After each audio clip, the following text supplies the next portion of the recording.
Kurumjari ISCOM की discussion time meeting tabiriba khwaibum namakpu adom ki hostel ki chanambamna taram nokchari ngase khoi ki ISCOM ki studio da khana jagadori pa topic asi impact of laborers during Manipur Unrest hype topic asi da khana janaba ki damak tai khoi ki studio da lengsin duna lebiriba ojani amutang saktak jage ihan han ba makta da ai gi yetta lengsin duna lebiriba si kai kum nazaraba oja Hemchandra Salam editor Ichal Express ni loinana ai gi ani suba yetta lengsin duna lebiriba sina ikai kum najarabi je Sonia Soren Sangbam senior journalist loinana Joint Secretary All Manipur Working Journalists Union ni ozani bai khoi ki studio da taram nokchari ngasi ekhoina khana jagadori ba topic impact of laborers during Manipur Unrest haibadi lana maram oiraga sinmi singna theinari ba chaitheng haiba asida khana jagadori ba asida hojik Manipur da tha kaya haujan khraba lan gi marak asida nongmagi chara tanjariba suranom laga hingjariba tolo phangba mi oirabasu phangdaba mi oirabasu magi imung punana bohotna bada chakhum maimutana na bohotna bada nongmagi sudaba yade chadaba yade haiduna lan gi marak asida thauna phana lobukta adegi kaithelda lambida chara tanjariba kaya asida thengnari ba chaitheng asida khana jagani matang asida ngarang maktasu ekhoigi lobukta thabak suriba sinmi nupi ama kuki militant singni chingnaba singna nongmaina kaplakpadagi panduna lekhidabagi thaudok pongpong sana tanari matang asida ojagi bumot kari lebagi haibado oza hemsendra dagi khangsage mayam puno koi kai khongda busri ekhoigi hojik chathari ba lan si tha tara nipan mapung phagre haidare machine maram kan piriba impact si yame maikai kuding makta loina mak sol le haitai amdam sigi samil lon dagi kari dagi loina mak hiram kuding makta sok ta leitre machine sohol lak pasina maram kan da khoi ki generation si da yamna akai ba lakadra haibigi mi pai ba phaw da leirabani masida mangri ba sokin gri ba economy si men khatna bo hona ba da next sahi kunthadi soidana ki changani na panari me yamna adun masi yamna aruba phibam amani masisida khwaidagi hena wari basi khoigi second class citizen dagi horaga khoigi labor class haitare swai bauki ranges ta leiba khoigi people singsini yamna wari basi makoi sine haibatai aduda masida amuk hena wari sina amuka khoigi labor class ta leiba singse suro nomaga nomagi chara talaga hingba singsi asuki bachi wari makoida wabagi maramse mayam amak kaigre sel thungi phibam se soksil lakpanina maikai khuding mukta soi hairagasu makoidana moina sohale suppose makoina pot amba puthwe lobuktagi natraga inkolagi pot ama puthore puthorakpasida leigadoriba mising sisu khoigi mana leigadoriba paisa to leiraktragadi leiba ngamdabagi phibam ama laeba masina khoigi labor do amuka yamna hena masigi yam waba haidare aduguma phibam ama leiri masida yamna sati ba haikadra haibam khangda ba haitare yam akoina hairubagi hairuga su tabi ga do su leitaba adagi logu do su leitaba haitare aduna sigumba mawong amada leiri si ama haitare gadi miyamna akoigi khoigi shanghai thumkhai gi mayokta khoigi yaning da bo wakat mikpham mayam chatharakpa masina piriba impact si masi yam chawe bako masina maram orakanda hojikti khoigi suppose yum sa gadawa mi singi yum sa ba kire khoigi kondhongda lengoi gari ma paira ba uragadi kaino meta hare haibagi akiba se miyam da phawre ba masina kamai togeda mana paisa paiba sing aduna adugumba construction adigi kari se sum paikhala kansida labor the class the labor khoigi mystery sing haitare jugali sing makhoi sing sina thabak chu phangdui ba adam makhoina si lepak ko matam ni da hariba class da lebi missing ki khoigi hingnabagi lambi ji phangoi jeni thabak chubam leiroi jeni sina makhoida amoena sohalle ba ngasai gi ina kunba nupa dudi mana yum sara su sadra su madi si da biya ba wa da biya ba adubo asomda nomagi akhoi kusuman ta laga thabak suriba akhoi sininaw singdudi thabak subam lektabagi awab sineba yamna problem oirisi masi simasu khoida yamna concern oiba matang amadi oirabani masigi matang do lengak na budi yam kan honari hai ꯁꯦꯟꯈꯥꯏ ꯊꯨꯝꯈꯥꯏꯁꯤ ꯊꯤꯡꯅꯅꯕ ꯂꯥꯛꯁꯤꯟꯅꯕ ꯀꯥꯏꯗꯅ ꯑꯩꯈꯣꯏꯒꯤ ꯀꯔꯤ ꯍꯥꯏꯅꯤ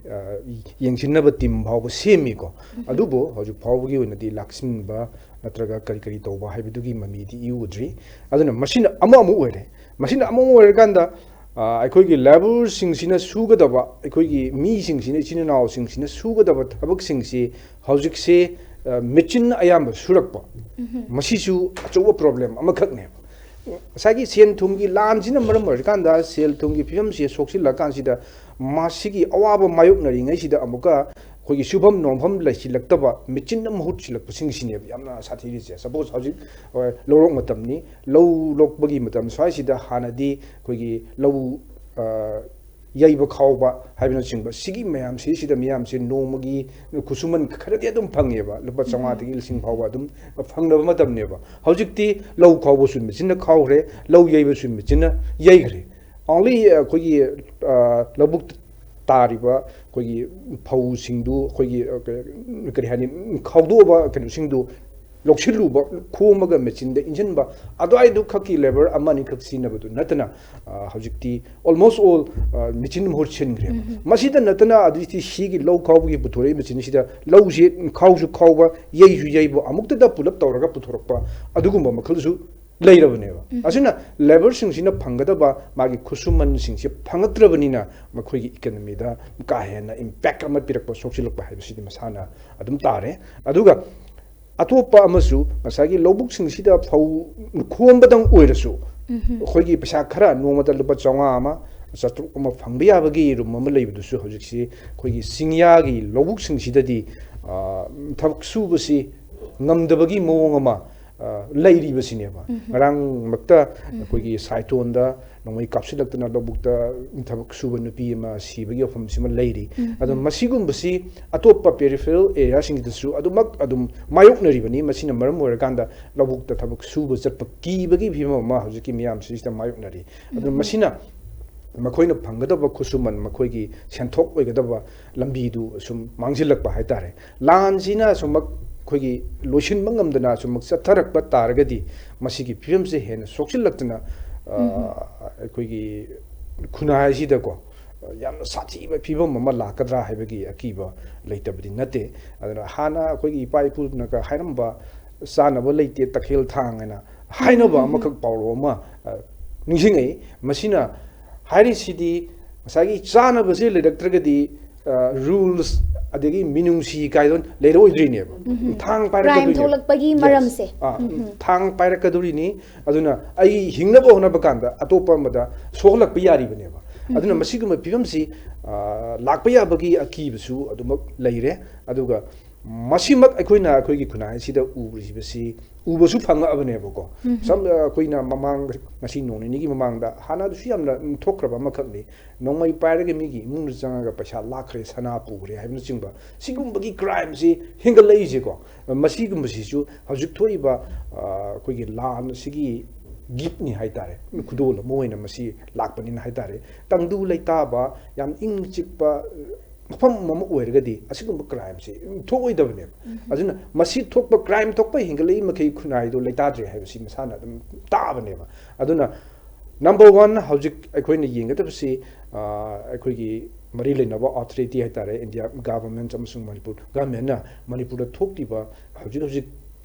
ꯌꯥꯝꯅ burning ꯑꯣꯏꯔꯤꯕ ꯏꯔꯥꯡꯁꯤ ꯌꯥꯝꯅ ꯊꯨꯅ ꯂꯣꯏꯁꯤꯟꯅꯕ ꯍꯣꯠꯅꯕꯗꯨꯃ ꯆꯨꯝꯃꯤ ꯃꯁꯤꯃꯛ ꯂꯣꯏꯁꯤꯟꯅꯕ ꯍꯣꯠꯅꯔꯤꯗꯤ ꯍꯥꯏꯔꯒ ꯌꯥꯝꯅ ꯑꯩꯈꯣꯏꯒꯤ ꯊꯋꯥꯏ ꯌꯥꯎꯗꯕ ꯍꯥꯏꯇꯥꯔꯦ ꯍꯣꯠꯅꯩ ꯍꯥꯏꯔꯒ ꯑꯩꯈꯣꯏꯒꯤ ꯑꯟꯁꯔꯗꯤ ꯄꯤꯕ ꯌꯥꯕ ꯑꯩꯈꯣꯏ ꯍꯣꯠꯅꯔꯤꯅ ꯀꯥꯏꯅ ꯍꯥꯏꯕꯗꯤ ꯌꯥꯕ ꯔꯤꯖꯜꯇꯤ ꯎꯕ ꯐꯪꯗꯕ ꯌꯦꯁ ꯔꯤꯖꯜꯇꯤ ꯃꯗꯨꯒꯤ ꯏꯎꯗꯕꯒꯤ ꯃꯑꯣꯡ ꯑꯃꯗ ꯁꯨꯝ ꯆꯠꯊꯕꯁꯤꯅ ꯃꯤꯌꯥꯝꯁꯤꯗ ꯈꯣꯏꯁꯥꯎꯅꯕ ꯑꯗꯒꯤ ꯅꯨꯡꯅꯥꯡꯕꯁꯤ ꯍꯦꯟꯒꯠꯂꯛꯏ ꯑꯗꯨꯅ ꯑꯁꯤꯒꯨꯝꯕꯁꯤ ꯁꯣꯁꯤꯌꯦꯜ ꯀ꯭ꯔꯥꯏꯝꯁꯤ ꯃꯊꯪ ꯊꯣꯛꯂꯛꯄ ꯌꯥꯕꯒꯤ ꯑꯀꯤꯕꯗꯣ ꯍꯧꯖꯤꯛꯇꯤ ꯃꯤꯌꯥꯝꯗꯁꯨ ꯐꯥꯎꯔꯦ ꯎꯕꯁꯨ ꯐꯪꯉꯛꯑꯦ ꯍꯥꯏꯇꯥꯔꯦ ꯑꯗꯨꯅ ꯃꯁꯤꯒꯤ ꯃꯇꯥꯡꯁꯤ ꯃꯔꯤ ꯂꯩꯅꯕ ꯑꯣꯊꯣꯔꯤꯇꯤꯗ ꯂꯩꯔꯦ ꯑꯗꯨꯅ ꯁꯨꯃꯥꯏ ꯁꯨꯝ ꯌꯦꯡ ꯂꯩꯕꯒꯤ ꯃꯍꯨꯠꯇ ꯀꯔꯤꯅꯣ ꯈꯔ ꯄꯥꯝꯕꯩ ꯑꯃ ꯁꯤꯖꯤꯟꯅꯕꯗꯨꯗꯤ ꯆꯨꯝꯃꯦꯅ ꯈꯜꯂꯤ ꯑꯗꯨꯒ ꯍꯧꯖꯤꯛꯃꯛꯀꯤ ꯑꯣꯏꯅ ꯋꯥꯔꯤ ꯁꯥꯔꯒ ꯂꯣꯏꯁꯤꯟꯒꯅꯤ ꯍꯥꯏꯕꯁꯤꯁꯨ ꯎꯗꯦ ꯑꯗꯨꯒ ꯆꯞ ꯆꯥꯅ ꯃꯅꯤꯄꯨꯔꯗ ꯏꯔꯥꯡꯁꯤ ꯂꯥꯛꯁꯤꯟꯅꯕꯅꯦꯅ ꯊꯥꯖꯤꯜꯂꯛꯈ꯭ꯔꯕ ꯄꯦꯔꯥꯃꯤꯂꯤꯇꯔꯤ ꯐꯣꯔꯁ ꯃꯌꯥꯝꯁꯤ ꯐꯖꯅ ꯁꯤꯖꯤꯟꯅꯔꯒ crack down to ba musang ya aduna tana hoju mak oigi ba film sida irang se lotion ba gi mami du ude lotion ba ya ba film se lite aduna masi lotion ri makai di khoi da khoi society sida leiba class khuding ba ki mioi sing sida yamna ka he na sogla kani na sai thamse han bra thakachari oza topic sigi haiza batare ahan round gi makha cha thajarak poina kai khum nazar bioja Sonia Soren Sengbom senior journalist amulang chike oza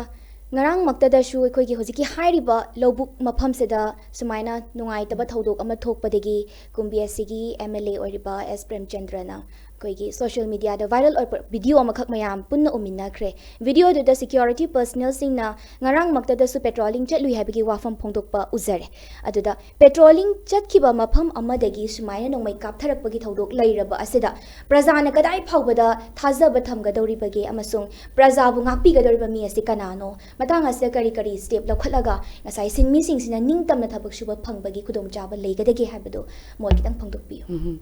silki ISCOM bu yang biru pun makpo koram jari ane ojo hemchandra bu koram jari nong jari ID aham bagi topik tu kitang ai tas tau jaram ge wang du kitang du lak tenge da pakung du lak tenge da haidi sama sama leba ama chakat pagi aham bi yeng se kai da ge backbone haidi economic se leba tu sel tum state tu sel tum chiri yeng e economy is the backbone of the society hai ne man yanglian sarone economy to phagal kanda lebak to chakhat pa state ku chakhat pa dugi asing mami do oidene but whereas manipur di kaidu ge due to the hojiki tha tara ni pan chathari balan jin marom da khoi economy se sigi mami pra sound kre mami sound kra ni na khoi hojik leiri ba lamdam sigi manipur gi marai bak se karom da chatto inu ha ba se lepa ngamdre because of the hojik economy se teng do ne ko ai haijari se haidi kari no da ai khatang panjarang ge ko economy sina backbone or gadi lan ama to matam da akoina uja hodra su khangja hodra su ari ahlam man singna ta pare even second world war ni khangde khoi sok pa yada khara thammi ari institutions education institutions and healthcare sector se sok pa yade because mogi hari ba kari do mada healthcare se mioi ba ki punchirol ma kan gana bani amane education have se khoi angang singbu hari moina tungi generation ni hari ba institution sing se akoi samaj ma society ma ling tar gadi ani se lan toroga su tungi generation gi damakta hingadam ni lehengadam ni ha gi concept to the ne hari ba area ni sokpa ya de na thamami se adumai tawdana ai di economy se su yamna maru oi bane khale phanana lan toksunu amal lan toksunu ai di sigi economic mioi ba ji hingda ba ya de lan gi marak to da koi loina hiram ko de mak loina mang takre laina na ba yum chana na ba le selaktra bane loina mak si mang ta ga de koina economy se kadom da gi la ka da ni hai si kari gi da mak ta sarkar se ne yeng da na lei no si ko nang asai gi selkino thambiri ba ai adugi kano se mai yamna hairi yam hainingi ba ta selke kai gi no da economic impact of the economic to ngasai chaithing period lunch na maruina chaithing period maruina khoi gi ngasai habi second class middle class lair ba khoi gi sinmi nomagi su nomjaraga tanjari ba aduna yana hingjari ne aduga population ju moine na yami ne sinmi singjina moida chaithing phangta di akhoi samaj ne sida development mayam infrastructure ne taw law khongoi ba bakhong pongna lawi mayam se kai kan doino adu khwai gi maru oi ba di hojik sohol le ba economy na sohol le ba nupi imai bel sing sina nom gi chara ta na kaithel chur nom liba mayam se gi economy se mogi kadai da kadom da kokhala ka na moi stable loina hanam ta lahin ga ge haibe se idea am tina masi da mieng changhaninge masi natraga de akoi kadai hingdoino hoji mayam na hairi hoji nainari sine lanjana phangi ba chaitheng sina hoji economy si adogi madik phangre pot yona ba leite lebi na ba leite yona ba leite lebi na leite even cha na ba leselakram ne economy gen adu na ngasai oja hemchandra na saibiri adu mane economy si chaitheng chen thungi simi lon sing sida piri ba sinmi sing piri sina khori social crime am hengal ka dore social crime na de huran jana even human trafficking khoi nupi macha nauri ba angang masa phajaba mayam se kadom chalam ga dagi haibu su mi pai da bangam de angang nauri ba chai sudri ba mayam se kadom da thairom ga dagi haidi hingna ba gi punsi da yum da cha na ba chak lai selaktra ba adagi sel thungi akhoi gi hingna ba gi kanu punsi rol je pura economy chai thing je adugi matik chawna pi maram na akhoi gi hojik lai ba punsi rol se loinamakt nupi angang tungi punsine generation ne la kadori ba khoi angang mairoi myam sidu sokadoine adune hambagi aina hojik silki gi pakhum dura thamjadringai thamdringai mangda kirang agi nungai ayadi ujari ba saktam myam sai thamjarnge to hojik gi ngang gi thoiba nupi mcha du masu low ujaba chacharene adu low ba chachari ba haiche khogi no magi hayongwai hari low raga ko cha doini phothola ka doine maduna maro mo de chatline ba ma sinin chachaba nate hay magi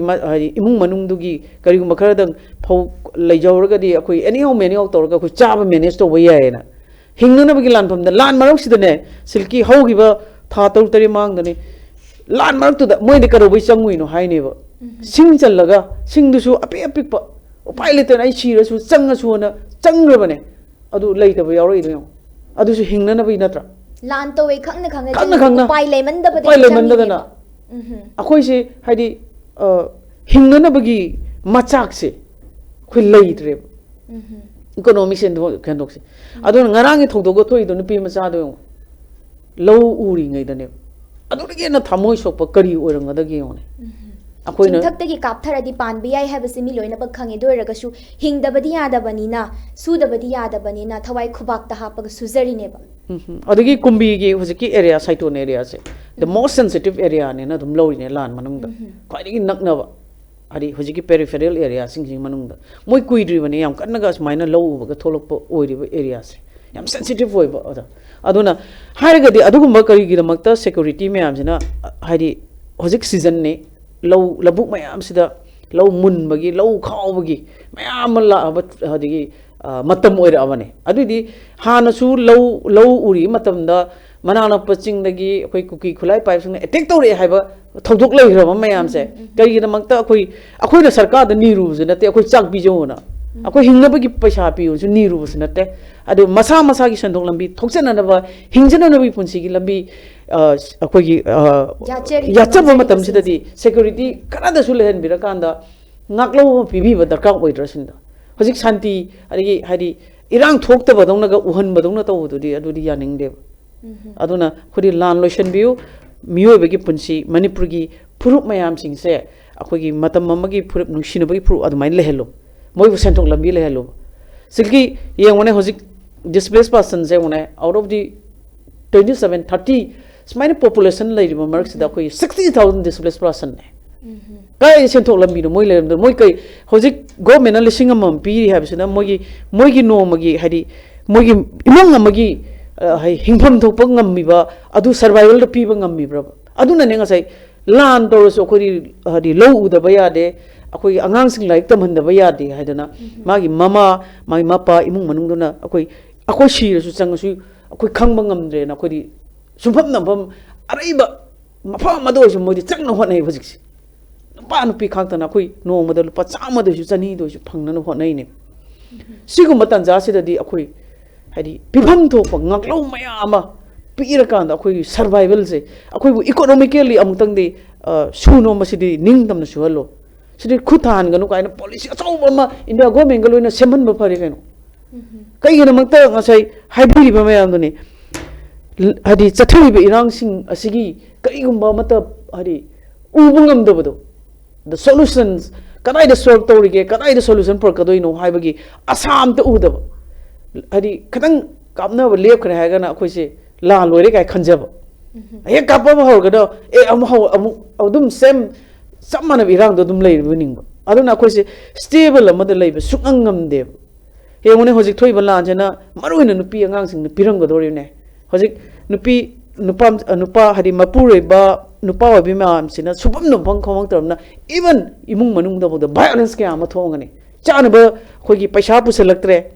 chana ba no magi chara pusalapang amangtra gade imung manung su masha lang naram gani choidana phuna ba chaina ba kaya am su thom doine aduna achakhu mai mana masana mai hora mani kano do violence ma am chatham ni phu ba chaiba nupi angang sing mang leita do me am maduna kamai to society da aduke matik impact pire angang nupi ma am da su pi doine angang mai roi me am da su ai gi mai pa na no magi chara pusalakna ba leitra kan da hadi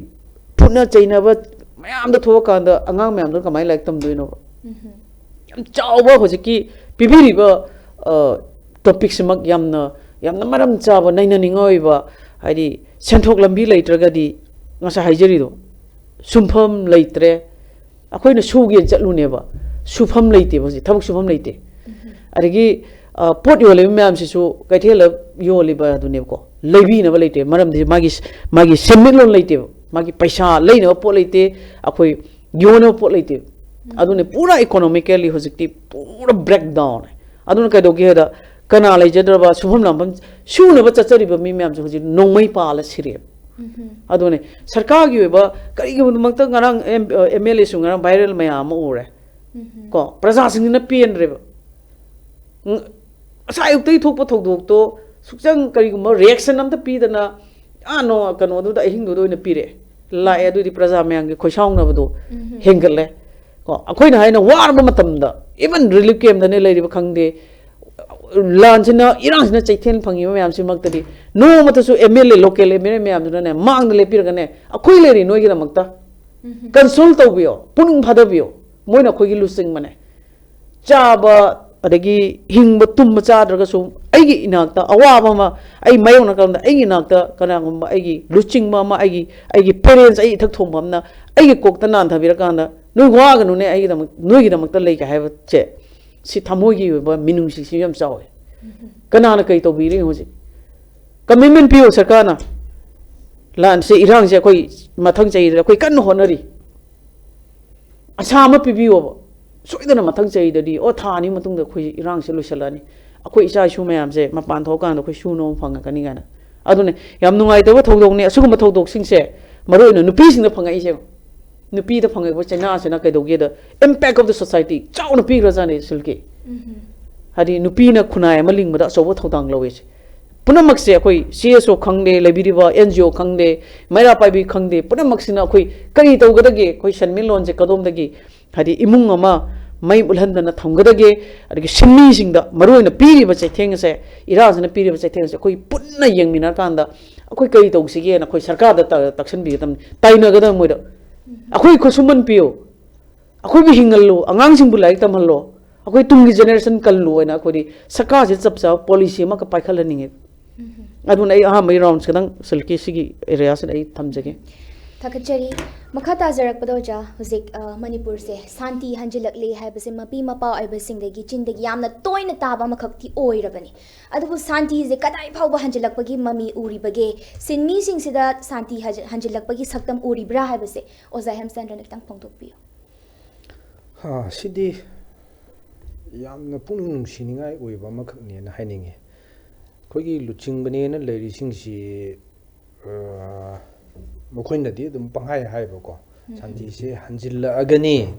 oijo hanjille de haibadi ngamdingam de adubo hanjillani yam thuna hanjillani tha taruki manungda adugi manungda hanjil hangani adegi center ga adum pau faunari pau adegi mokoina su akan ba thabok paikhali kana adumaina ga panghai da haiba ko haibasi center na kadai phabo pusil singna lanji lusina bo honari gi aisini yam luri sin masine adan masida mami si tata da ba haidare yamna khogi sida siriba mang taiba mayam si khogi citizen ne na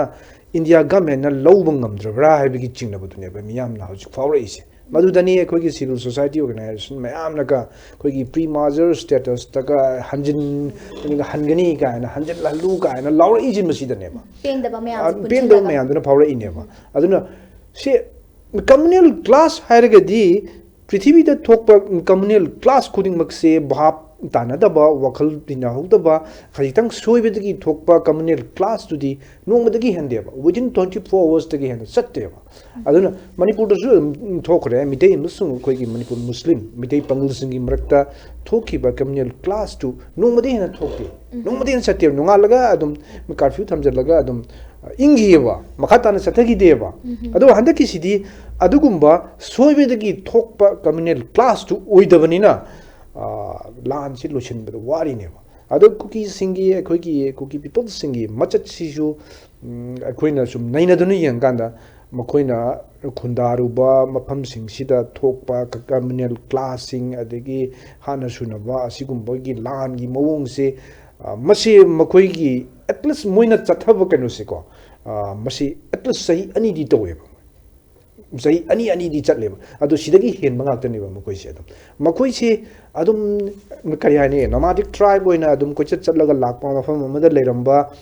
mising du makoi na defeat tawraga makoi gi lamdu lokshin ba ngam haudraga na moi chen ba asmai dana makoi se adum chelaga zum lakhi bagi habit che leiba aduga smai dana Myanmar yore Myanmar dagi amu India gi saruk sing yore Bangladesh gi saruk sing yore smai tawraga lakpa chelakpa makoi chen bagi matause masina makoi ji hainei ba makoi ji makoi da di lan thu chu tok tra chu adagi sigi tangdu leita da makoi da kaim leite mo yi apamba moina pami ba target tu phang bu dunia ba moina honore si di aduna masidani makoi gi yamna sathi ba haicha de asigum mo makoi da uba makoi machat ama uba phangi se masini asu yamna masigi film si sta akoi tampakta leire problem leire si ware kaina hari si sidagi 10 times ai hill areas in the leire ba missing sina thengnari ba sai thing sina dum helabane sumatangi makoi gi highway manakta gumba leiba khungang sing adagi town macha sing sida thoidokna wabadu udabagi wane ba adu manung khara changkin gi bonjin gi hon sidi chana ba leite dana adagi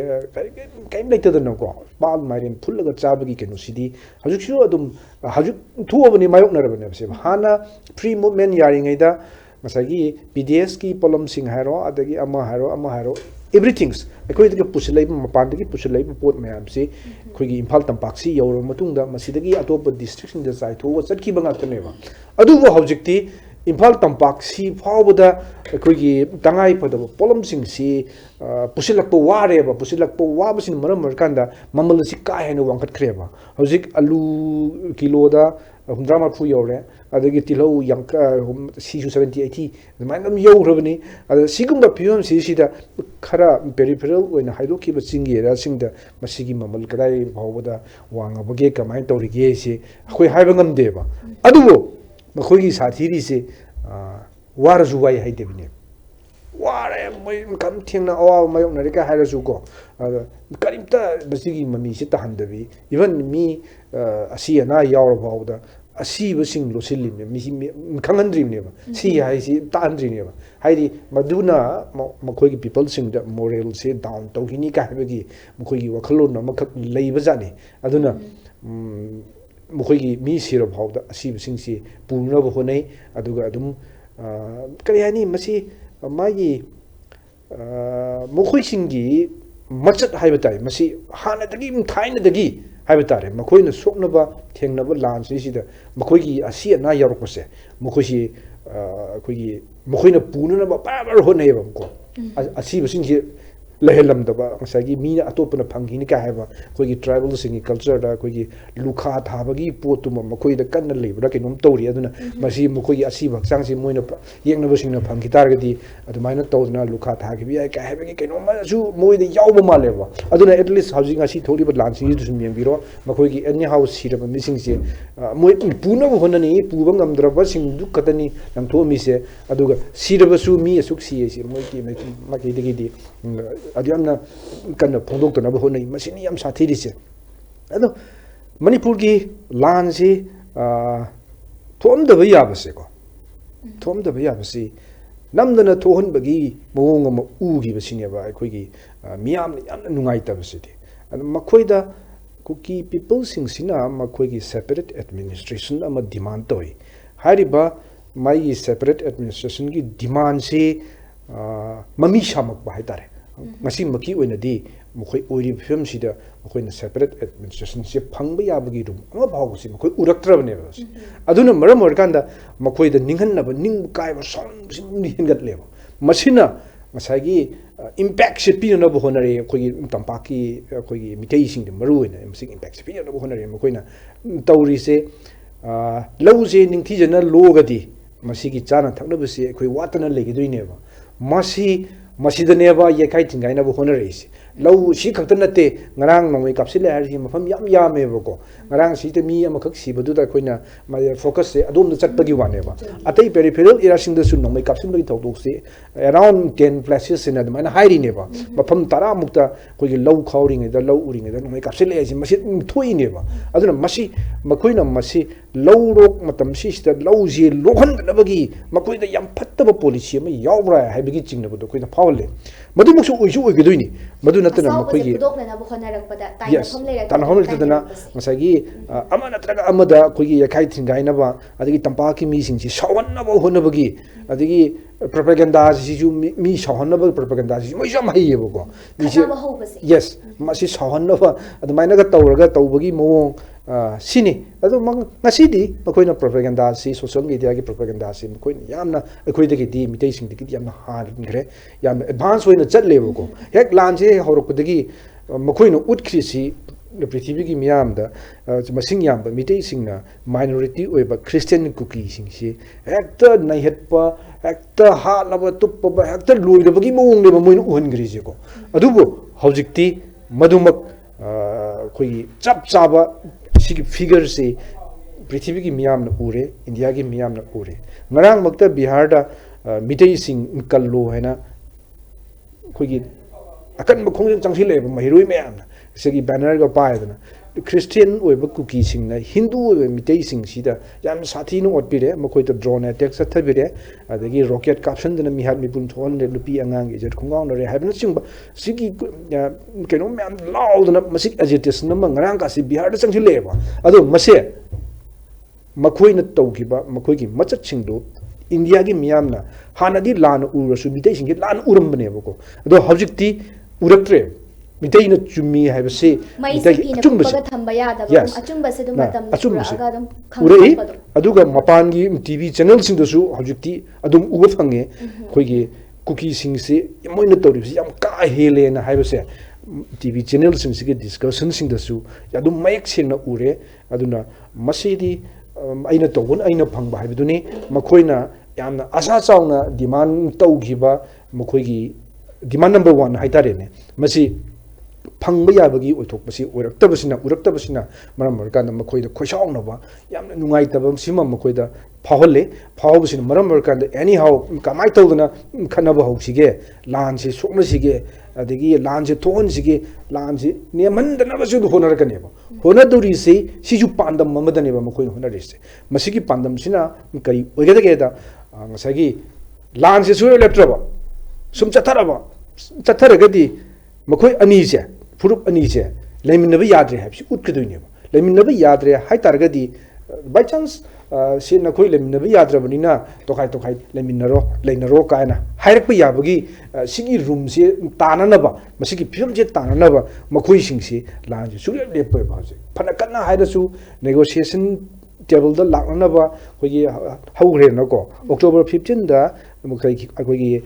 naga cookie agri mitei sing MLA yauna Delhi da MICN sillaga mi pam pangthokna kari tawraba sigi process ama lakna ba honari ngai sida makoi di kasu hande ba adum somda moina togeng tawjo khoi di nongoi dum kapni mogi lamina ba yadre habs utkini habsine maruina moina pam sidi hawjiksi lamina ba yadi habsine lamina ba soya yadre makoi ani se group ani se lamina ba soya yadre na mayam do uhan gaduine ba masi tahanna ba sine ba moina sillese aduna masi gum film sida khoi na su khoi gi sinasu kitang phathaba kitang khanba ama changi makhoi singse sengna maki tribal gi thak to the lady society gi thak ta laktri yebo sing aduna neba makhoi society yama hairak targadi society is pluralistic ni sida purup khuding mak na leibada akai bam ta leiroeba Delhi da khoi gi purup khuding mak na khundaraga lam leiraga leibi yaeba aduga sida di yemo moi wakhalum si yemo cookie lam kai haine akoi gi pai puna thambiram lam kai haine ba sisi yam nokning da sigi standard sida laba matam sisi da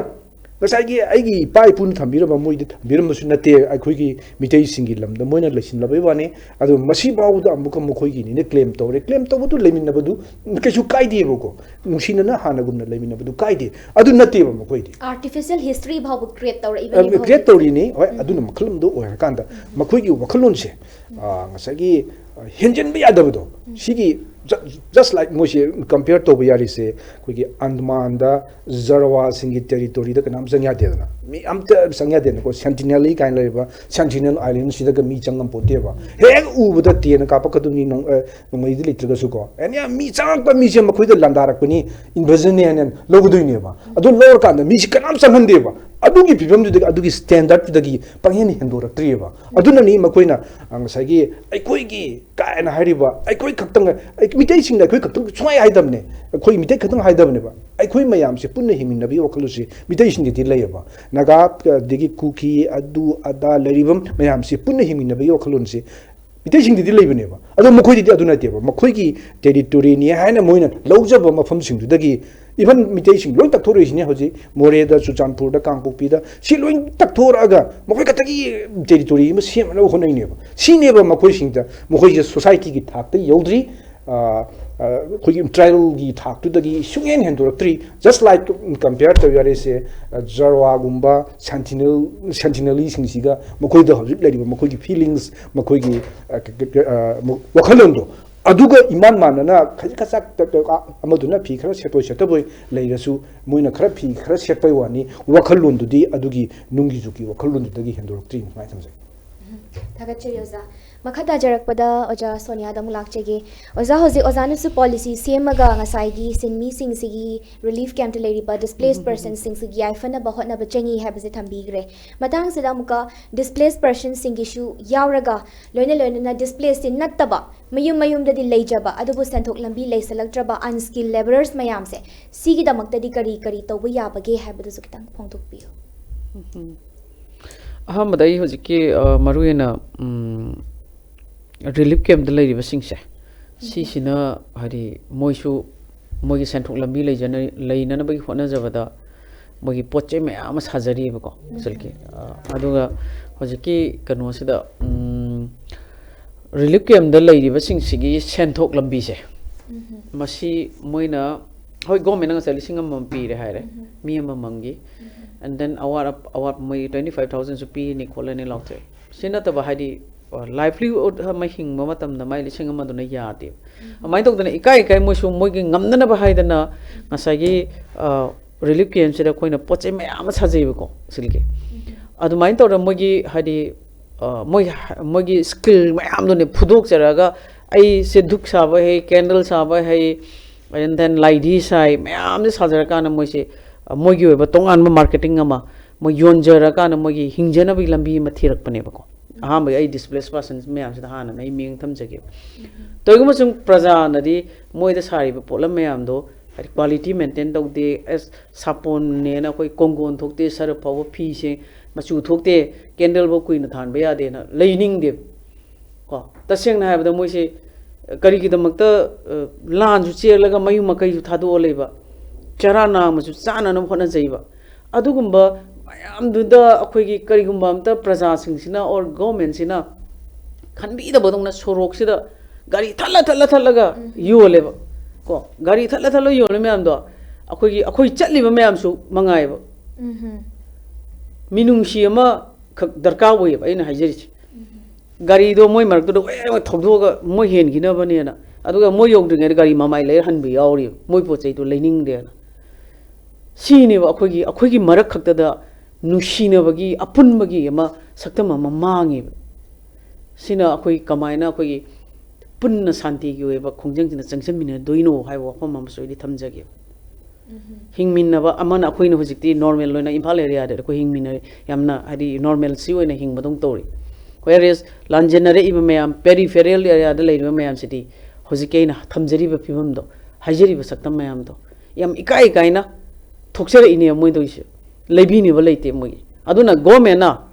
or a quay Labiriva, CSO Mayam Haidari, Praza Mayam singing Lucing Bidiva Mayam, Praza Sebato Viriva, Mayam voluntary Topirakan, Mugi Bacarito, Sige Habit, Mugi over this skill development Hybirido. Mugi did put Toxera Avenue. Adu Mugi the Makta Yingbin of Heidi, Tongan policy, Simbibam Darka Wave. See NRGS Lebe. Go Taina. Kadorgi Hozimatam the Kari the Makta go men a packet give a go to hills, go to villages, Hozik really came the labor man, said Pakalo Hosi. Is the right time. Lady Biskim me, Mama. hundreds of 200 people kanu ne scheme India government gi lei scheme am se changsel lo moi thillu so relief camp am do scheme am do makong thong no thillo kadu gi dong to relief camp da lei ima ibel me am sina sorok kanu chaw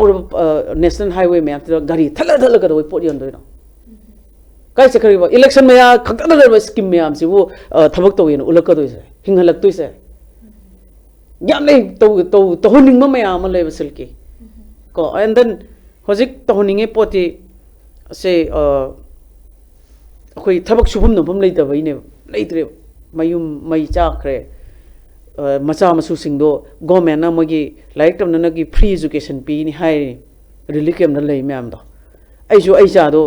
hana private school da tamaga lan chelak ini private school faja ba hai raba mafam du loi thaning ini adu mayam du gi ne moina ngasi sorok ta thola po chai yoli myam se adu no hojik ti si ba yoksal amne senthok lambi ai gi punsi gi sel thum ma ta na na bhona no ma chara angang me on hona bada ngasi di akoi lan marak sida nong mai akoi na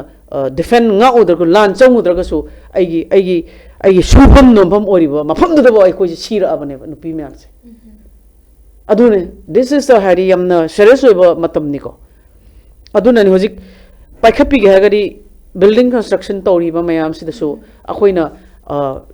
relief camp da lei biri ba mayam se loi hairanga ne sizin na biyo mapan da gi lak pasin koi gi sinmi mayam sigi mokta akoi state gi ba sinmi mayam maru ina relief camp da lei ba mayam se putu asin na biyo mokoi bu hingna bi lambi pi biyo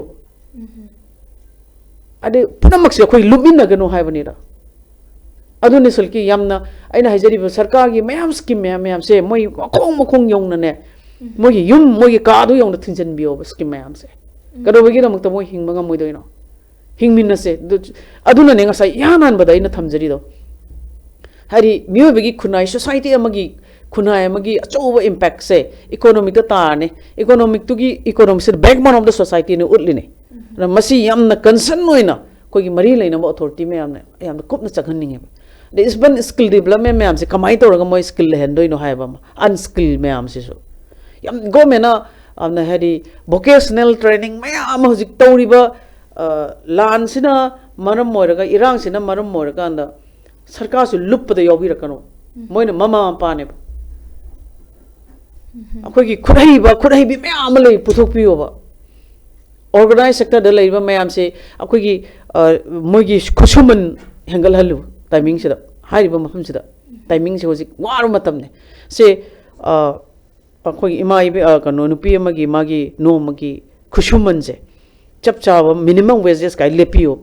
irang sina maram moiga hana khusuman pirami ba adudagi magi thabak suba gi khusuman no magi che lupa chamri ne hojik chonga hengal halu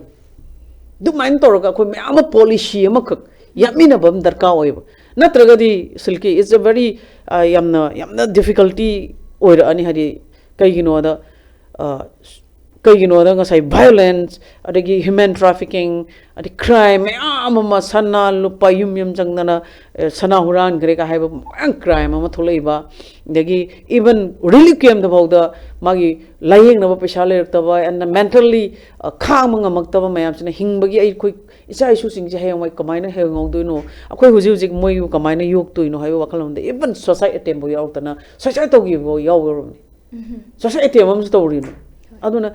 sigi phibam se de akoi yamna irang se loi badong na ga toraga lechan bigano sarkar kai gi ramak to hojik no mai ka pale pe na ta irang loi re na ta to gi mong se sini akoina sarkar da hai da na moina ta de waro bodong na su he ta phau ba akoina haijari me am se is a suggestion paikhapi policy me am do paikhapi na se hingallo irang loiselu mayum lejero me am gi mayum lehelo aduna handak laiba 15-16 finance commission sida mayam handak political party khangde mayam sina finance commission la 15-16 commission gi preparedness to gi finance commission la enam haraoiba because hojiki khoi warba matam sida mathangi 16 finance commission da Manipur sel to maruina displaced person relief camp la riba singi mayum makai chak kharba mayam sigi chan thakna ba mogi hadi survival ma pina bagi paisa se handaki 16 finance commission mathangi chahi da chakna godoru sidadi achouba happy reflect hol bio haibagi kanone ba moi lak bagi haraurisi aduna masimak praja sing na pami punamak se sarkar jena implement on bigadam ne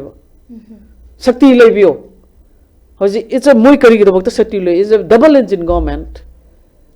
punamak akoi di suggestion no yang mayam khana nei na jabanga ta nei but the policy makers ni moi di aduna akoi na pijari ba khana nei jari ba haijari ba punamak se paikhat pirakanda manipur santi leiba amadi tangdu laita dana subham nopam leitriba sinmi mayam sigi setmi lon se amtang phagal hal kana manipur da economic ki phibam phalaganda khoi development su lak toini aduna sigi haijari ba thamjari ba punamak suggestion mayam se sarkar jana miyeng changbiu selki adu maruina akhoi skill and unorganized sector da leibiri ba koi nupi nupa mayang senmi labor class mayam sigi chap chaba minimum wages se hana piram badudagi hengala kanda akhoi mogi survival lama pina na bagi achowa adi athuba policy apiu then ngasagi marketing area ma magi lambi sorok ta yolaga leibiri ba relief camp da leibiri ima event si ningol ari ima akhoi nupi maru mapang mayam to biri ba mayam se mogi mapham ma ne yon pham ma sinbi akhoi je moi je mo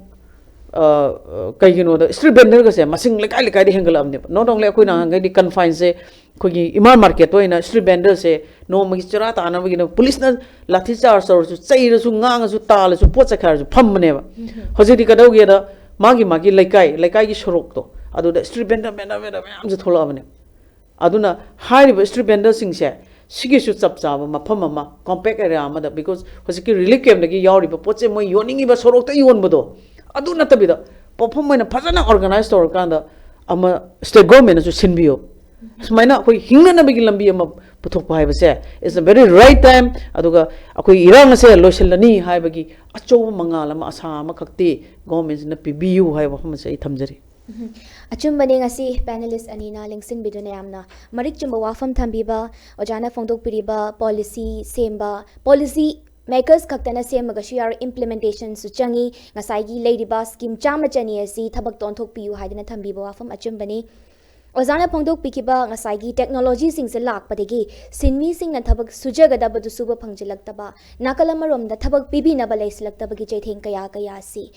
Pagatna bagi kari taubu yabagi haibna chingbasinda khanajakiba sing mapung fa hanbikibagi damakta ozani bu thoidok hendok nai kai khumna buchari thagachari loinana ngasigi ISCOM gi discussion yengbiduna thawai hapiriba viewers sing busu amuka hana thagachabaga loinana ngasigi discussion matanga sida loisinjari thagachari